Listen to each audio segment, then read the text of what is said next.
World Athletics Centre. Day 3 today.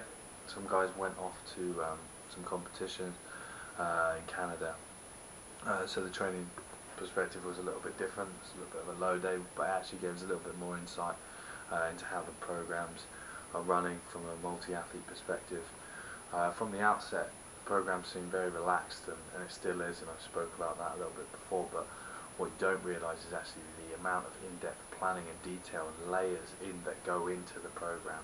And these guys operate at a high level. As a party to a fantastic seminar this afternoon where I saw the top level coaches have the most animation that I've seen, and it took me back a little bit. I was very shocked, and the level of detail that these guys go into.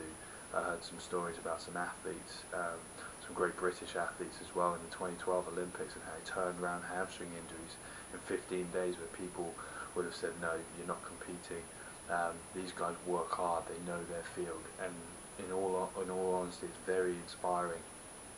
The level of detail and layering that you need to do the top jobs in the world to have the most success is important. And again, I think the big thing that I'm going to take away from this is there's lots of confirmation of knowledge, but also there's actually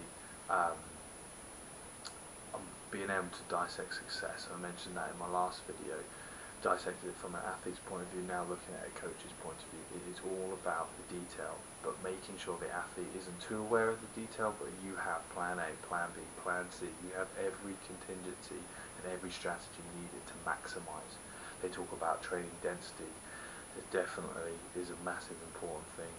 With all the maximal speed stuff, you cannot compromise intensity, and that's a big thing that's came through. It may sound obvious, but some people think it is, some people think it isn't, and there's some taking away from biomechanical models and actually looking at what the best people do in their field, and what the best athletes do, and what the world record holders do, how they run, how they perform, and how you build your training and technical models for that.